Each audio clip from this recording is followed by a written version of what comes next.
మీ అందరికీ శుభం కలుగును గాక. యేసుక్రీస్తు వారి నామములో మీ అందరికీ క్షేమం కలుగును గాక. ఒక ప్రార్థన గురించి ప్రత్యేకంగా ఈ రాత్రి ధ్యానం చేద్దాం. 130 కీర్తనలో కొన్ని మాటలు చదువుకుందాం. యెహోవా అగాధ స్థలములో నుండి నేను నీకు మొరపెట్టుచున్నాను. ప్రభువా, నా ప్రార్థన ఆలకింపుము. నీ చెవి యొక్కి నా ఆర్తధ్వని వినుము. యెహోవా, నీవు దోషములను కనిపెట్టి చూచిన ఎడల ప్రభువా ఎవడు నిలవగలడు? చాలు చాలు చాలు. ఇక్కడ మొదటిదిగా అగాధ స్థలములో నుండి నేను నీకు మొరపెట్టుచున్నాను. అగాధము అనగా ఈ లోక సంబంధమైనటువంటి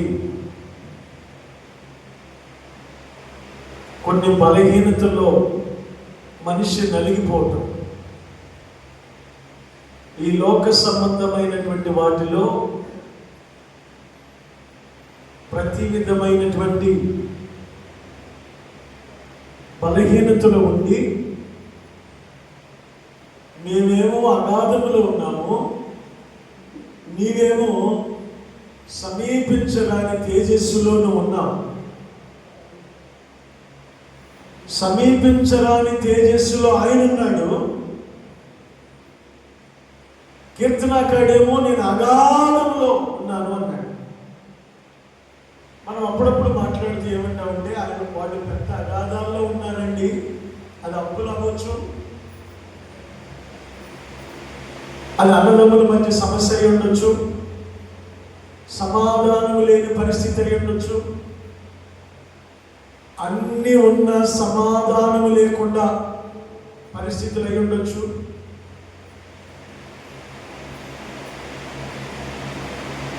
మనకి ఇక మనం అగాధం అంటే పైకి రాలేము. వాస్తవానికి మనమైతే రాలేము,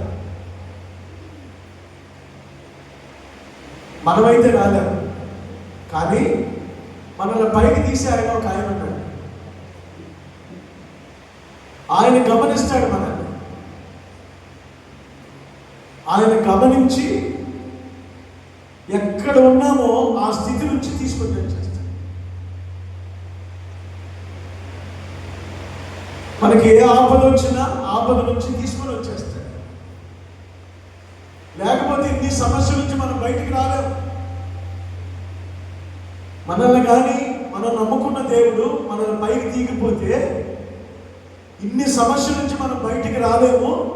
ఒకవేళ మనం రాకపోగా హఠాత్తుగా చనిపోయేవారు. ఈ రోజున ఎంతమంది సమస్యలకి భయపడి చనిపోతున్నారు.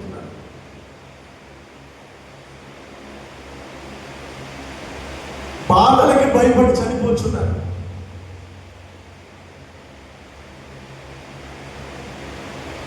తట్టుకోలేక, మనశ్శాంతి లేక, జయించలేక ఎంతమంది చనిపోతున్నారు మన ముందు.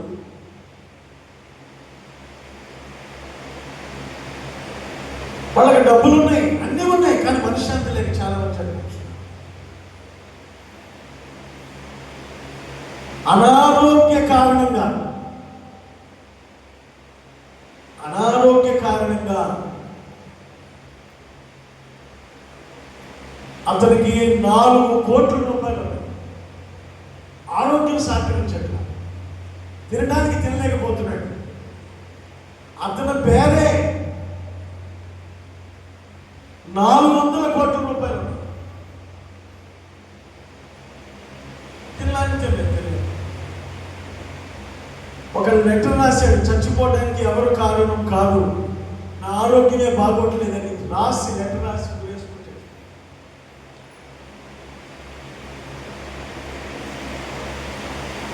మనము కొన్ని బాధలు వస్తాయి. ఇప్పుడు కీర్తనకారుడు కొన్ని బాధల నుంచి బయటకు వచ్చినట్టు చెప్పాడు. చాలా బాధల నుంచి బయటకు వచ్చాయి. మరణ పాశములు నన్ను చుట్టుకొనగను అన్నాడు. మరణ పాశములు అతను చుట్టుకుని అంట. అంటే ఇక చనిపోవడానికి సమీపమయ్యాడు. కొద్దిలోనే తప్పిపోయే పరిస్థితి వచ్చింది. అప్పుడు ఆయనకు ఒక ఆశ ఉందంట. మనుషుడు ఎంత బలహీనుడైనా, ఎంత దిగజారిపోయినా, నాకు ఒక ఆశ ఉంది, ఆశ కొరకు నేను ఎదురు చూస్తున్నాను. ఈ గ్రంథంలోనే 130 కీర్తనలో ఆయన మనసులో ఉన్న మాటని తెలియపరిచాడు. కావలివాడు 6వ వచనం, కావలివాడు ఉదయం కొరకు కనిపెట్టుట కంటే ఎక్కువగా నా ప్రాణం ప్రభు కొరకు కనిపెట్టుచున్నది. ఆయనకి చాలా సమస్యలు వచ్చినాయి. సమస్యలు వచ్చినప్పుడు ఆయన దగ్గరికి రావాలి. సమస్యలన్నీ తీర్చేది ప్రభు అయినటువంటి యేసుక్రీస్తు వారు. ఏ సమస్య అయినా పరిష్కరించేవాడు. అది రాజుల సమస్య అయినా, అధికారుల సమస్య అయినా, ఎవరి సమస్య అయినా యేసు ప్రభువు సమాధానం వచ్చాడు. వాస్తవానికి ఆ రోజుల్లో ఉన్న హేరోదుకి, గవర్నర్ అయిన పిలాతుకి పడదు. అసలు మాట్లాడుకోరు.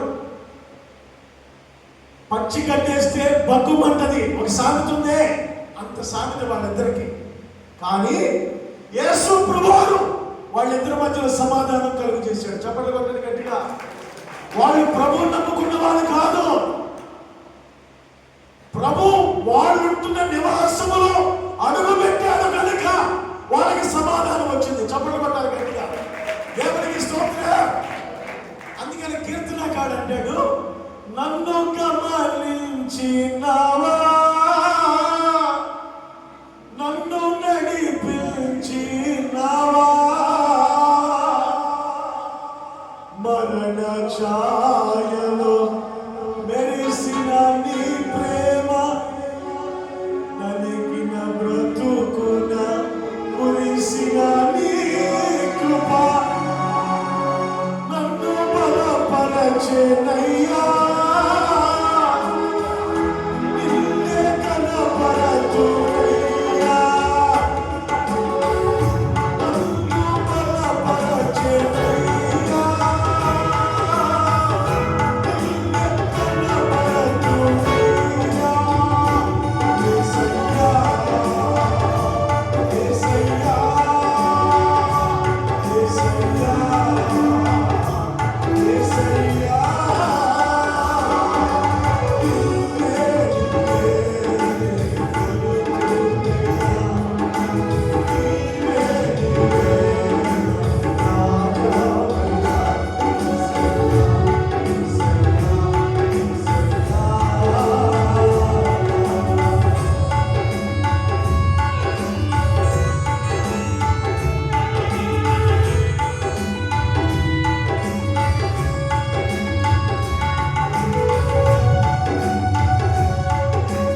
మన ముందు ఉంటాయి, సమస్యలు ఉంటాయి, దానికి భయపడటం ఏంటి మనం?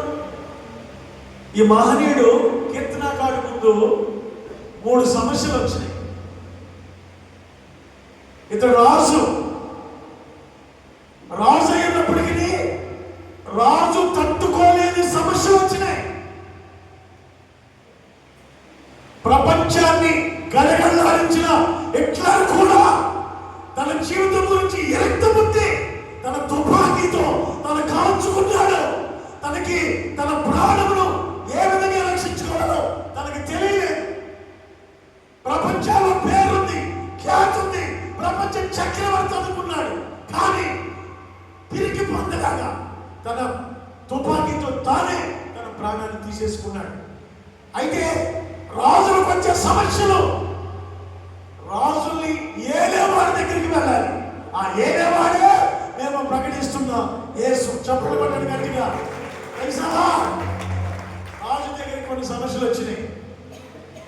ఆ 2వ సమయాల గ్రంథం 24వ అధ్యాయము అతని దగ్గరికి 3 సమస్యలు వచ్చినాయి. చూద్దాం. 13. కావున గాదు దావీదు వద్దకు వచ్చి ఇట్లానే సంగతి తెలియజెప్పాడు. నీవు నీ దేశమందు 7 సంవత్సరముల క్షామము కలుగుటకు ఒప్పుకొందువా? నిన్ను తరుముచున్న నీ శత్రువుల ఎదుట నిలవలేక నీవు 3 నెలలు పారిపోవుటకు ఒప్పుకొందువా? నీ దేశమందు 3 దినములు తెగులు లేవుటకు ఒప్పుకొందువా? చూడండి, మొదటి సమస్య ఏంటి తెలుసా? క్షామం. అంటే కరువు అన్నారనుకో, కరువు ఉందనుకో, నా దగ్గర లేకపోతే పరంజ్యోతి గారి దగ్గర కొన్ని ఉంటాయి, లేకపోతే ఆయన దగ్గర లేకపోతే ఇంకొక ఆయన దగ్గర కొన్ని ఉంటాయి. కరువులో దొరికితే ఎక్కడో చోట, క్షామంలో దొరకో, ఎక్కడికి వెళ్ళినా దొరకో. ఎవరి వల్ల కాదు, ఆకాశం నుంచి ఆకాశం వాకిలింపే దేవుని యొద్దే ఈ పరిష్కారం, ఈ మార్గం, సమస్య పరిష్కారం అవుతుంది. ఆ క్షామం నుంచి తప్పించుకుంటే ఎవరి వల్ల కాదు. ఇతని ముందు నువ్వు క్షామంతో చచ్చిపోతావా? లేదు. నువ్వెప్పుడు ఎవరి ముందు తలంచుకోవాలా? నువ్వంటే అందరికి ఇష్టమే, నీకు పేరుంది, నీ చుట్టుప్రక్కల రాజ్యాలు రాజులు భయపడతారు. మరి ఇంత పేరున్న నీవు ఎవరో ఒక అనామకుడు తరుముతుంటే పారిపోతావా? ఇదొక పెద్ద సమస్య. సమస్యలు లేని మనిషి లేడు ప్రపంచంలో. బాధ లేని మనిషి లేడు. ఏదో ఒక సమస్య మనుషుల్ని. అందుకని అంటున్నాడు, నేను అగాధములో నుండి నీకు మొర పెడుతున్నా, నాకు ఏ మార్గం లేనప్పుడు, ఏ మార్గం దొరకట్లేదు. నిన్నగాక మొన్న నేను ప్రార్థన చేసుకుంటుంటే ఒక ఫోన్ వచ్చింది. 130 కోట్లు అప్పంట. నేను మరలా అడిగా, ఏంటి 13 లక్షల అంటే కాదు నాయన, 103 కోట్లు అప్పు. అమ్మా మరి ఏంటి ఇది తీద్దామనే లోపే ఇంకో 40 కోట్లు దగ్గర 147 కోట్లకి. సరే ఎలాగో 100 కోట్లు అప్పు తీరిపోయింది. ఇక 30 కోట్లు 40 కోట్లకి వాళ్ళ వల్ల కాట్ల. ఇల్లు వదిలేశారు. భార్య ఒక చోట, పిల్లలు ఒక చోట, భర్త ఒక చోట. సమాధానం లేదు ఆ ఇంట్లో. ఎవరో చెప్పారట, మనల్ని సేవకులతో ప్రార్థన చేయించుకుంటే నీకు ఏదో ఒక దారి దొరికిందమ్మా. 3 రోజుల నుంచి నా ఫోన్కి ప్రయత్నం, నా ఫోన్ కనబడలేదు. సరే సడన్గా నేను ప్రార్థనలో ఉంటే వారానికి ఫోన్ చేశారు. వారం నుంచి నాకు ఫోన్ వచ్చింది. వాళ్ళు ఫోన్ అందింది. వాళ్ళు నాకు ఫోన్ చేసి, అన్నా ఏదన్నా సమస్య, ఇలా ఒక సిస్టర్ బాధపడుతున్నారు, చచ్చిపోవాలనుకుంటుందంట. ఈ రోజు కానీ ఆమెకు సరైన మార్గం లేకపోతే చచ్చిపోయిందంట, కొంచెం ప్రార్థన చేయండి, మీ ప్రార్థన మంచిదని మేము చెప్పాము అని చెప్పేసాం. సరే లైన్ కలిపాను, నాకు డైరెక్ట్ కదా లైన్ కలిపితే నేను మాట్లాడాను. అమ్మాయి ఏంటి తీసుకొచ్చి, అయ్యా అసలు ఇల్లు తాళం, బాబా తాళం, బయట తాళం నేను లేవు, ఇంట్లో కరెంట్ లేదు, విలువైన వస్తువులన్నీ తీసుకుపోయాయి, ఇప్పుడు ఇంటి అన్ని కూడా నేను కట్టలేదు. ఇప్పుడు నాకు నా పిల్లలు నేను నా నాన్నని పోషించుకోవడం ఒక 2 లక్షలు నాకు కావాలి. 2 లక్షలు దొరికితే నేను ఊరేసుకోను, లేకపోతే సార్ నేను కూడా మోకాళ్ళ మీద వెళ్ళి బాధల్లో ఉన్నాను కదా, సమస్యలు ఉన్నప్పుడు నా ప్రభు భారం ఆయన మీద ఇవ్వమన్నాడు కదా, మన మీద కాదు కదా. వాళ్ళు నాకు చెప్పారు, నేను తీసుకెళ్ళి ఆయన మీదే, నీ భారం యెహోవా మీద, మీ అందరూ ఏం చేస్తారు, మా మీద వేసేస్తారు, సేవకుల మీద వేసేస్తారు. మీరు ఈ సేవకులు ఎవరి మీద వేయాలి? దేవుని మీద వేయాలి. వేయకపోతే పిల్లల మీదో కుటుంబం మీదో ప్రయోగాలు చేస్తా ఉండి వాళ్ళు ఎప్పుడైతే మనకి చెప్తారో ఈ సమస్యలను తీసుకెళ్ళి మళ్ళీ దేవుడి దగ్గర నువ్వు చెప్పాలి. వాళ్ళు చెప్పిన సమస్యలు ప్రభు దగ్గర చెప్పుకొని నువ్వే ఉంచుకుంటే నిన్ను వేసేస్తాయి. అందుకే నాకు ఎవరు చెప్పినా, ఇప్పుడు మీరు ఎవరన్నా నాకు చెప్పినా వెంటనే మోడల్ చేసి, అయ్యా పలానా ఆయన పలానా ఈ సమస్య చెప్పింది నీకు చెప్తున్నానయ్యా అని చెప్పి అప్పుడు నేను తప్పుకుంటాను. మా ఆశ ఏంటి? మా కన్నులు ఎవరి వైపు? ఇక్కడ కాదని వాడు ఉదయం కొరకు కనిపెట్టినట్టు నేను నీవిచ్చే మాట కొరకు నీ రూపం కోసం నీ కోసం నేను కనిపెడుతున్నావు. మానవాళి సమస్య తెచ్చేది ఎవరు? నువ్వు. మా బాధలు తెచ్చేది ఎవరు? నీవేనయ్యా. ఏ సమస్య తప్పుకుంటాడు కానీ మరణం నుంచి తప్పించగలిగిన కెపాసిటీ ప్రపంచంలో ఏ శక్తికి లేదు. మేము ప్రకటిస్తున్నాం, యేసు అనే పనులకు మాత్రమే నిన్ను నీ సమస్య నుంచి మరణం నుంచి విడిపించగలిగిన కెపాసిటీ ఆయనకు మాత్రమే ఉంది. దేవునికి స్తోత్రం కలుగుతుంది. సరే, ఆ సిస్టర్కి ప్రార్థన, అయ్యా నీకు కూడా చచ్చిపోతానంటుంది, మరి మేము మార్గం చూపించేవాళ్ళున్నా నేను కూడా ఏడ్చానయ్యా. మరి పిల్లలు ఎంతో చక్కగా ఆనందంగా పెంచుకున్నారు, కోట్ల మీద ఉన్నారు. ఒకప్పుడు ఏం లేదు. మరి ఏమికి అన్నీ పోయినప్పుడు నువ్వు కనికరించావు అని అదే ప్రార్థన చేసి, ఏమికి అన్నీ పోయినప్పుడు కనికరించావు. మరలా నువ్వు శుభవార్త కూడా ఏమికి చెప్పావు. మరి ఈమె చచ్చిపోకూడదు, నీ చిత్తమైంది. నిన్ను నమ్ముకుంటే నోటితో విశ్వసించిన నువ్వు గొప్ప దేవుడు నాకు తెలుసు. ఆమె అంటుంది, నేను ప్రార్థన చేస్తుంటే 100 సార్లు ఏసయ్యా ఏసయ్యా అంది. నేను నేను యేసునామములో అడుగుతున్నాను తండ్రి, ఆమె అనమంటే ఆమె నీకు ప్రార్థన స్టార్ట్ చేస్తే నుంచి ఆమె అంటనే ఉంటాను, ఆమె ఏసయ్యా ఆమె ఏసయ్యా. ప్రార్థన చేసి నేను స్నానానికి వెళ్ళి వచ్చే లోపే మళ్ళా వెంటనే ఫోన్ వచ్చింది, అన్నా 15,000 నా చెక్ వచ్చేసింది నా ఇంటికి. చప్పట్లు కొట్టగట్టుగా ప్రైజ్ ది లార్డ్. మేము ప్రకటిస్తున్న యేసు నిన్ను చావనివ్వడు, చావు కోతి నుంచి విడిపించి జీవములోనికి నడిపించేవాడు. అందుకని అంటున్నాడు, అగాధ స్థలములో నుండి నేను నీకు మొరపెడుచున్నాను. ఇంకో చోట ఉంటుంది, కీర్తనలు 62 మొదటి నుంచే ఉంటుంది. నా ప్రాణము తల్లడిల్లగా ఉదిగాంతముల నుండి నీకు మొరపెట్టుచున్నాను. నా ప్రాణము దేవుని నామముపై మౌనముగా ఉన్నది. ఉదిగాంతముల నుంచి నీకు మొరపెట్టుచున్నాను. దేవా, నా మొర ఆలకింపుము, నా ప్రార్థనకు చెవియొగ్గుము. నా ప్రాణము తల్లడిల్లగా, నా ప్రాణం తల్లడిల్లిపోతుంది, ఉదిగాంతముల తడబడిపోతుంది, నీరసిల్లిపోయాను. ఇంకో కొద్ది క్షణంలో నేను చచ్చిపోతాను అనుకుంటున్నాను. మరణ పార్శ్వములు, పాతాళ బంధకములు, మృత్యు యొక్క అలలు. ఇప్పుడు యేసు ప్రభువు ఏం చెప్పాడంటే పేతురుతో, మీ ఎదుట పాతాళలోక ద్వారాలు నిలవనేరము. చప్పట్లు కొట్టండి గట్టిగా, ప్రైజ్ ది లార్డ్. ఆ మాట ప్రపంచంలో ఏ వ్యక్తి చెప్పుకున్నాడండి? ప్రభు అయినటువంటి యేసుక్రీస్తు అంటున్నాడు, పాతాళలోక ద్వారములు. రేపు చెప్పండి. మత్తయి సువార్త 16వ అధ్యాయం 18వ వచనం.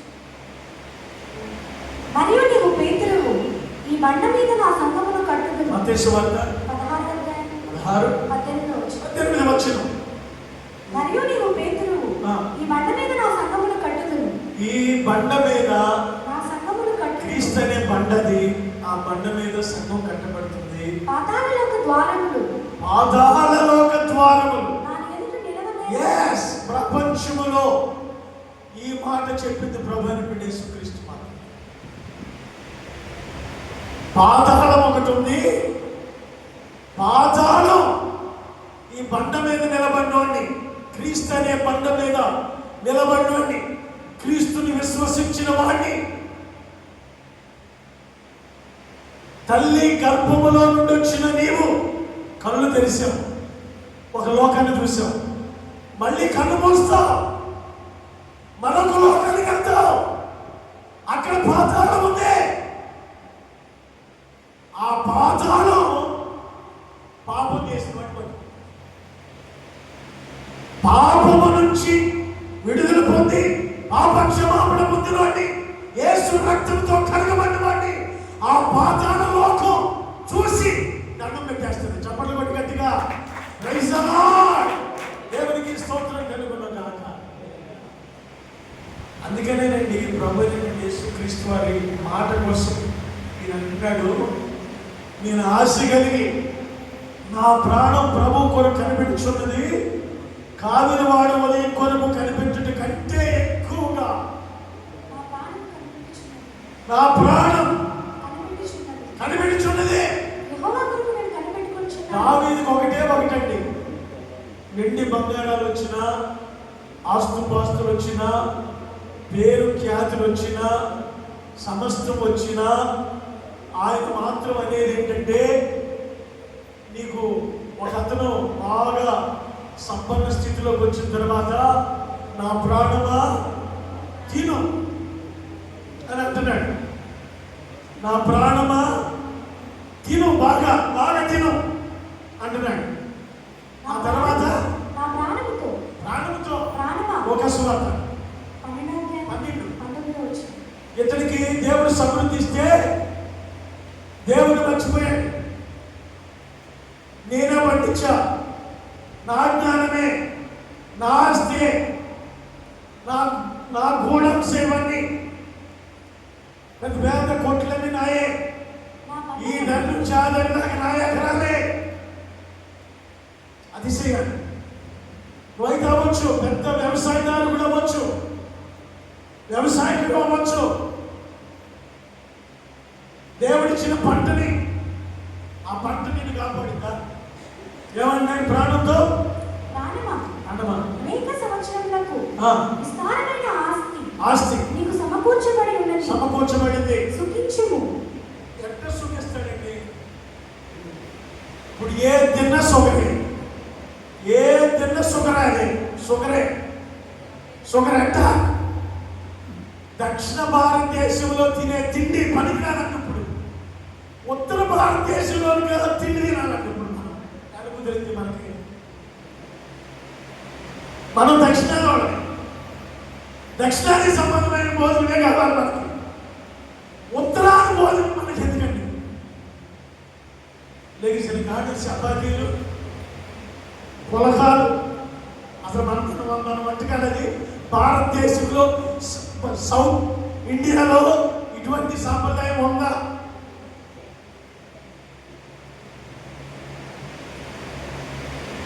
పాలు తాగకూడదు, అరటిపళ్ళు తినకూడదు, చక్కెరకాయ తినకూడదు, ద్రాక్ష తినకూడదు. ఇంకేంటి గడ్డి తినే మనిషి ఏం తినాలండి? నా ప్రాణమా తిను, అన్ని ఉన్నా అంటే అల్లుడు ఒక సేనంట, అన్నీ ఉన్నాయి. అల్లుడు వచ్చాడు, అన్ని వండి పెట్టాడు. నిన్న నేను చదివాను, ఒక న్యూస్ చూశాను. 275 వంటకాలు చేసుకొని పెట్టారంట అల్లుడికి, సంక్రాంతి పండుగకి. ఈ లోపు అల్లుడికి పిప్పలు పోటు అంట, పిప్పలు పోటు. అల్లుడి నోట్లో శని కాదండి,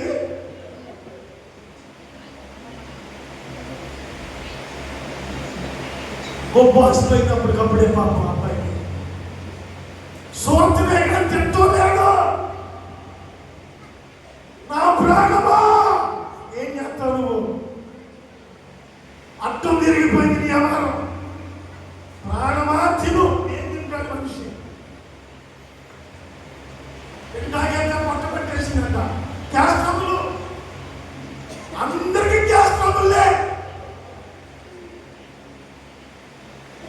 తినాలనుంది. Trouble trouble trouble.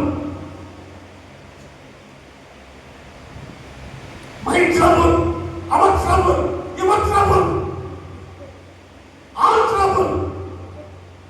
అంత ట్రబులే. మళ్ళీ ప్రాణమా? ప్రాణానికి అందించలేదు. ఎంత తినింది?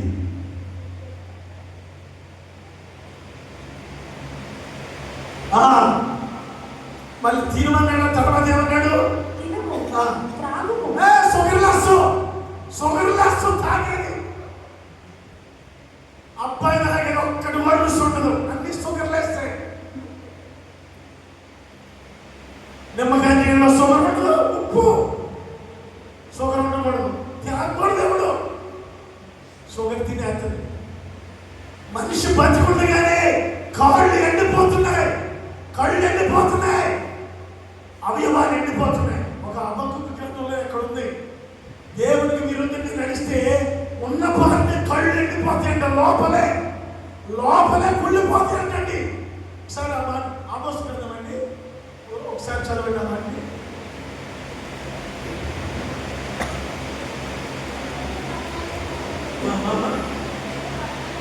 ఎక్కడే గ్రంథం 14 వారి దేవుడు కుళ్ళిపోవు, వారి కన్ను త్వరలో ఉంటే కుళ్ళిపోవు. ఇది పరిస్థితి. షుగర్ అంటే ఏంటి? లోపల లూటియే తినేస్తుంది మొత్తం. ఇప్పుడు ప్రపంచంలో జరుగుతున్న చరిత్రది. ఎవరైనా సరే ప్రాణంతో, ప్రాణమా అంటే నీకే అధికారం లేదు, ప్రాణంతో ఏం చెప్తాం? అయితే కీర్తనాథుడు ఒకటి నేర్చుకున్నాడు. ఏమన్నాడంటే, ప్రాణమా, నా ప్రాణమా యెహోవాను సన్నిధించుము. ప్రాణమా, నువ్వు గాని ఆయన స్తుతిస్తే నీ ప్రాణానికి డోకా లేదు. ఏదైనా తినొచ్చు. చప్పట్లు కొట్టి గట్టిగా ప్రైజ్ ది లార్డ్. ఏదైనా తినొచ్చు.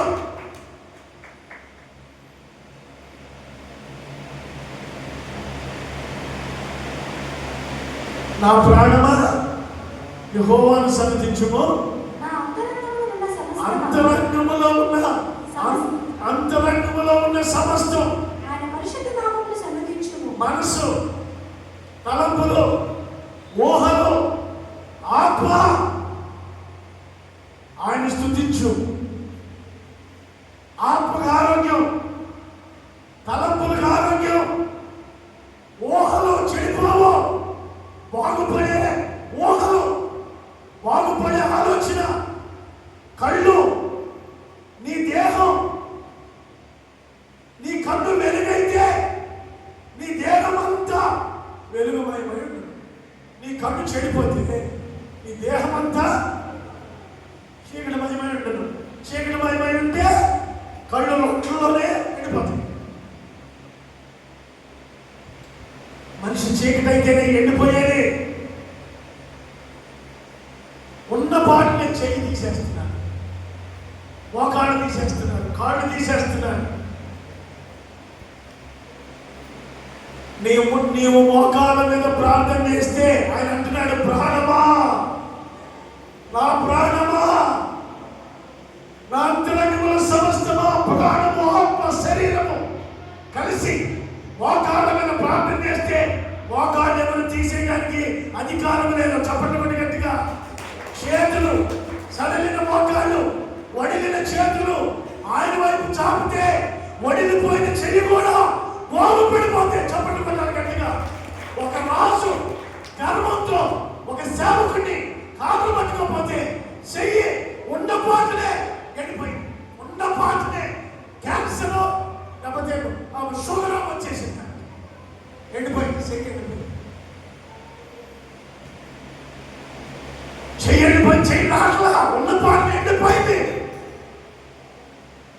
అంటున్నా, లబోదిబో అంటున్నాడు. మరి రాజు కదా, కాళ్ళ పట్టుకోపోయావు కదా, దేవుడు అంటే లెక్క లేకుండా ఉన్నావు కదా, సేవకుడు అంటే లెక్క లేకుండా ఉన్నావు కదా. ఇటు పట్టుకోబోయాకే ఉన్న పాటినే చేయండిపోయిందండి. మొదటి రాజుల గ్రంథం 13వ అధ్యాయము 4వ వచనం. అందరూ చూడండి, బైబిల్లో ఉందో లేదో.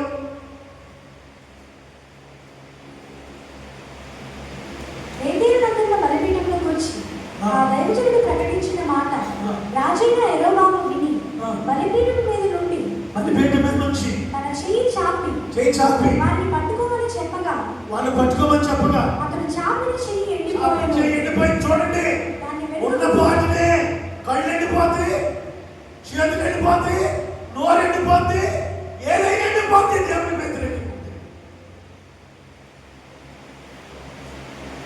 అందుకనే అయ్యా, నాకు ఈ సమస్యలు వద్దు, నాకు ఈ బాధలు వద్దు, నేను అగాధంలో ఉన్నానని తెలిసిపోతుంది. నా చేతులు బాగుపడాలా, నా మనసు బాగుపడాలా, నా ప్రాణం బాగుపడాలా, నా ఆత్మ బాగుపడాలా, నా తండ్రి ఇంటి వారు బాగుపడాలా, నా పిల్లలు బాగుపడాలా, నేను బాగుపడాలా. పాపం చేస్తే నువ్వు నన్ను తోసివేసే దేవుడు కాదు, నువ్వు పట్టి చూస్తే ఎవడు నీ ఎదుట నిలబడలేడు. అయితే అక్కడ ఏమంటాడు చూడండి, అయితే జనులు నీ యందు భయభక్తులు నిలుపునట్లు క్షమాపణ ఉంది. కోరుకో, చేరుకో, వేడుకో, విడుదల పొందుకో. కోరుకో, చేరుకో, వేడుకో, విడుదల పొందుకో.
ఎవరు ప్రాణాన్నైనా కాపాడగలిగే సమర్థవంతుడు ప్రభుని యేసుక్రీస్తు. ఆ రాజు దిక్కు లేకుండా చెయ్యి చాపి ఆ చెయ్యి ఎండిపోతే రిక్వెస్ట్ చేస్తున్నాడు, అయ్యా నీ దేవుడిని ఎన్నుకొని నా చెయ్యికి మేలు కలగనప్పుడు అని అడిగాడు. ఏమైందో చూద్దాం. అప్పుడు రాజు నా చెయ్యి మునుపటి వలె బాగున్నట్లు అయ్యా నా చెయ్యి మునుపటి వలె కత్తి పట్టుకున్న చెయ్యి ఇది. అనేకమైనటువంటి సంవత్సరాలుగా ఈ చేతులతో నేను చాలా పనులు చేశాను. నా చెయ్యి ఇప్పుడు పడిపోయింది, ఉన్న పాటనే చూస్తూనే ఎండిపోయింది. ఎవరిని అడిగాను ఇప్పుడు? చేతులు ఎండిపోయి జబ్బు వచ్చినా, ఏ సమస్య వచ్చినా, నీ ప్రాణానికి ఏ డిస్టర్బ్ అయినా నువ్వు ఎవరి దగ్గరికి రావాలి? ప్రయాసపడి భారం మోస్తున్నారా? బాధలు మోస్తున్నారు మీరు. ఎందుకు మీరు బాధలు మోస్తున్నారు? మీ భారం మోసే ఆయన ఒక ఆయన ఉన్నాడే, ఆయన దగ్గరికి మీరు రాలేకపోతున్నారా? రావాలి. అగాధంలోనికి వెళ్ళి ఒక ఆయన మొదలుపెట్టాడండి. అగాధంలోనికి వెళ్ళి ఒక ఆయన మొదలుపెట్టాడు, అయ్యా నేను పాతాళ కోపములో ఉన్నాను, అగాధ కోపములో ఉన్నాను. యోనా గ్రంథం 2:3 వచనం. అందరూ బైబిల్ తీయండి.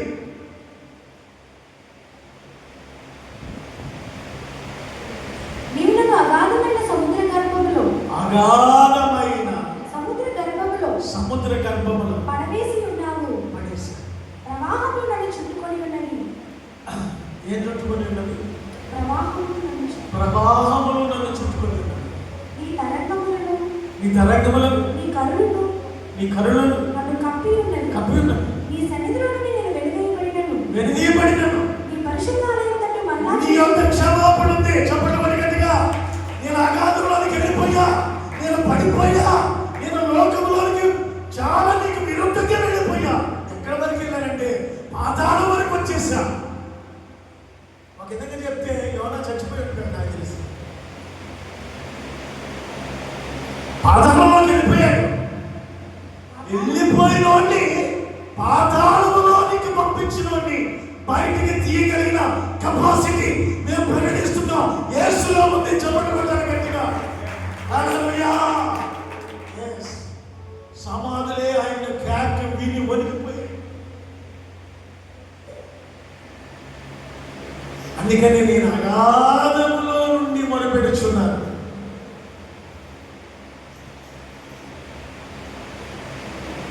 ఎంత చక్కగా పాడాడు పాట.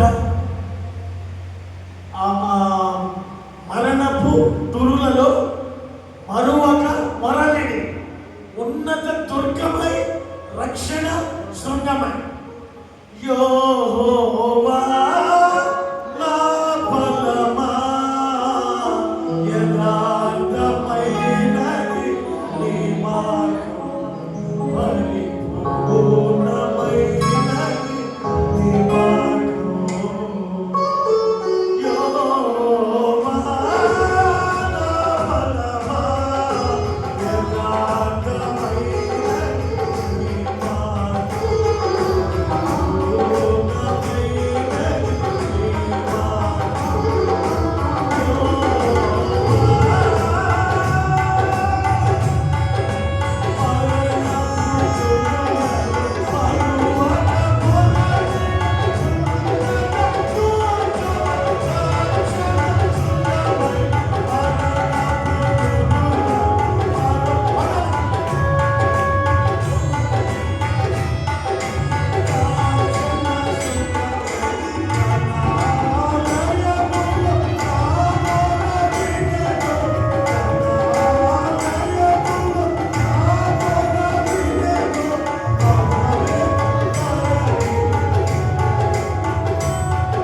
జలాల్లో అదాల కోపానికి వెళ్ళిపోయాడు.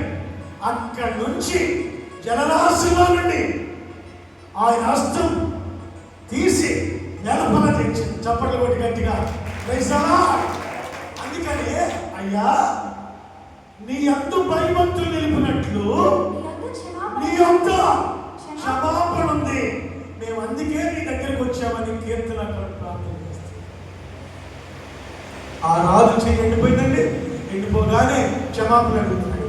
అయ్యా నీ దేవుడు దయగలిగిన వాడు కదా, ఆయన ఎంత కృప ఉంది కదా, ఆయన ఎంత క్షమాపణ ఉంది కదా, క్షమాపణతో ఈ చెయ్యి బాగుపడాలి. వెంటనే సేవకుడు మళ్ళా ప్రార్థన చేశాడు. మళ్ళా చెయ్యి బాగుపడిపోయింది. చప్పట్లు కొట్టి గట్టిగా దేవునికి స్తోత్రం. లాంటి నా జీవితం ఎండిన మోడైన నా బ్రతుకులో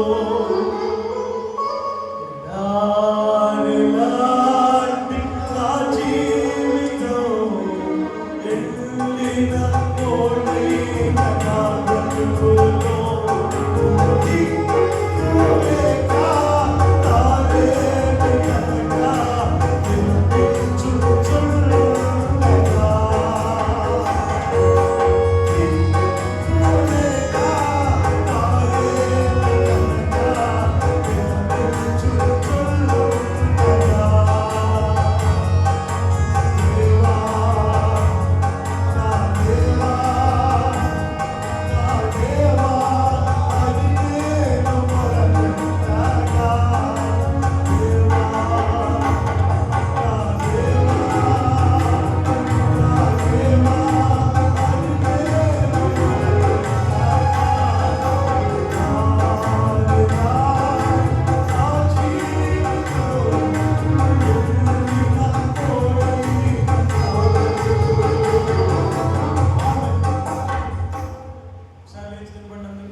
నేను ఇదే సబ్జెక్ట్ రేపు కంటిన్యూ చేస్తా. రేపు కూడా వస్తా. రేపు కంటిన్యూ చేస్తే ఇంకా అంకుల్ పిలుచుకురా. ఆయన అంత ఏం దొరుకుతుందో నేను చూపిస్తా. ఆయన యొక్క ఏం జరుగుతుంది, ఎందుకు ప్రాణాలు పోయేటట్లు రాజులు సైతం ఆయన వైపు చూశారు. నా ప్రాణం తగలిపోతుంది, అగాధములో నుండి నేను మొదలుపెడుతున్నా. నా పిల్లల ప్రాణాన్ని కాపాడే దేవుడు నీవు, నా ప్రజల ప్రాణాన్ని కాపాడే దేవుడు నీవు.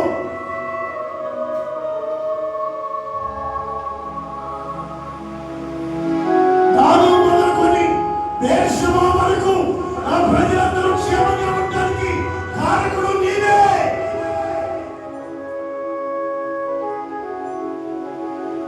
మేము అగాధంలో ఉన్నాం, నీవు పట్టి చూసి దుర్మార్గుగా వెళ్ళిపో అనే దేవుడు కాదు. నీ యొక్క క్షమాపణ ఉందని ప్రజలకి చెప్తున్నా. నాకు నువ్వు క్షమాపణ ఇచ్చే దేవుడు. సమస్త జనులు ప్రతి మోకాలు నీ సన్నిధిలో మోకులోని నీ లేఖనాలు నెరవేరుగాక. ప్రతి నాలుక నిన్ను స్తుతించుననే లేఖనం ప్రపంచంలో నెరవేరుగాక.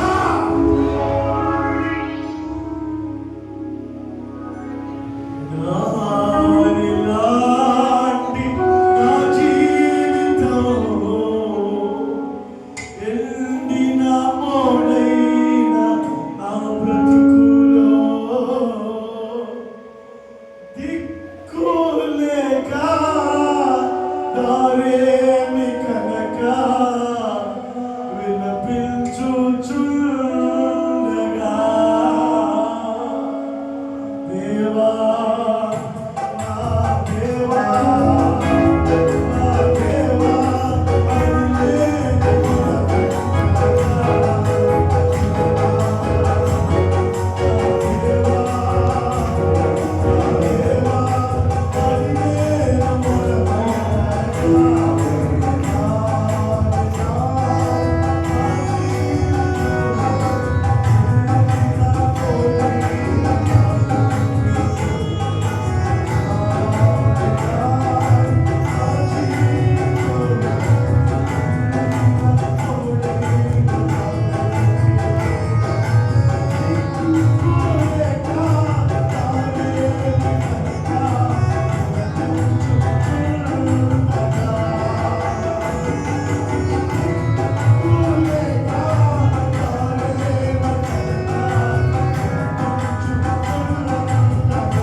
బాధపడుచున్న మానవాళికి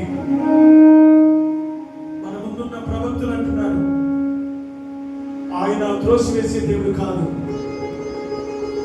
మన బాధల్లో వదిలేసే దేవుడు కాదు. మనుషులు మనం వదిలేయచ్చు, మనం నమ్ముకున్న వాళ్ళు మనం వదిలేయచ్చు, మనం నమ్ముకున్న పార్టీ మనం వదిలేయచ్చు, మనం నమ్ముకున్న నాయకులు మనం వదిలేయచ్చు, నమ్ముకున్నటువంటి అన్నదమ్ములు వదిలేయచ్చు, కన్న పిల్లలు కూడా నిన్ను వదిలేయచ్చు, కన్న భార్య భర్త వదిలేయచ్చు. కానీ కీర్తనకారుడు అంటున్నాడు, అగాధములో ఉన్న ప్రతి ఒక్కరూ ఆయన సన్నిధిలో మొరపెడితే ఆయన యొక్క క్షమాపణ ఉంది. ఆయన విడిచిపెట్టే దేవుడు కాదు. ఈ రాత్రి నీ ప్రాణం ఎక్కడి చిక్కుకుంది? ఏ విషయంలో బాధపడుతుంది? ఏ కట్టులో ఉన్నా? పైకి మాత్రమే మనిషిగా ఉండి అంతరంగాలలో మన జీవితాల్లో ఎక్కడ అందరి ముందు బాగానే ఉంటున్నాం, లోపల కొట్టిపోతున్న మానవాడితో ప్రభు మాట్లాడుతున్నాడు. నేను సాత్వికుడను, దీన మనసు కలిగిన వాడును, ప్రయాసపడి భారం మోస్తున్న సమస్త ప్రజలారా నా యొక్క రండి, నీకు విశ్రాంతి కలుగు చేస్తానని ఆయన మాటలు మనకు సెలవిస్తున్నాడు. ఈరోజు నువ్వు ఏ అగాధంలో ఉన్నావు, ఏ బంధకాల్లో ఉన్నావు, ఏ బలహీనతలో ఉన్నావు, ఎక్కడ చిక్కుపోయావు, ఎక్కడ చిక్కుకున్నావు? ఈ రాత్రి జీవం కలిగిన యేసు ప్రభువు దగ్గర నీ ఎదుట నిలవనేరవు. వాటన్నిటి నుంచి విడిపించగలిగిన శక్తి సామర్థ్యం కలిగిన దేవుడు మన దేవుడు. నా ప్రియమైన సహోదరుడా, నా ప్రియమైన సహోదరి, నీవు అగాధములో ఉన్నా సరే వాటన్నిటి నుంచి విడిపించగలిగిన శక్తి సామర్థ్యం ప్రభువులో ఉంది. ఆయన యొద్ద నీ ప్రమాదాలన్నీ చెప్పు, నీ బలహీనతలన్నీ చెప్పు, నీ ప్రతి విధమైనటువంటి బాధలన్నీ చెప్పు. వాటన్నిటి నుంచి విడిపించువాడు, నీ దీపాన్ని వెలిగించువాడు. ప్రార్థన చేసుకుంటాడు. పరిశుద్ధుడా, నీ పరిశుద్ధ నామానికి స్తోత్రాలు. మేము అనాథముల నుండి మొదలుపెట్టినప్పుడు నువ్వు మమ్మల్ని త్రోసివేసే దేవుడు కాదు. నా ఎదురు వచ్చి వాడిని నేను ఏమాత్రం త్రోసివేయని సెలవించిన నీ ఎదురు వచ్చి మా దోషములు, పాపములు, అతిక్రమముల భారాలు ఎదురు చెప్పినప్పుడు, హృదయపూర్వకంగా నీ ఎదుట ఒప్పుకున్నప్పుడు సమృద్ధైన క్షమాపణ నీ ఎదురున్నది. మా రుణాలను క్షమించే అధికారం నీలో ఉంది.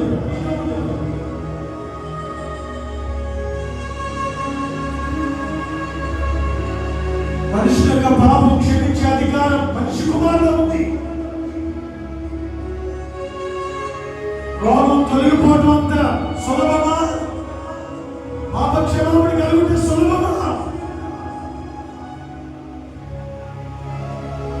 నాతో మాట్లాడు ప్రభా. రేపటి దినాన ఈ సబ్జెక్ట్ మళ్ళా కంటిన్యూ చేయడానికి నీ కృప, నీ దయ మాకు అనుగ్రహించు.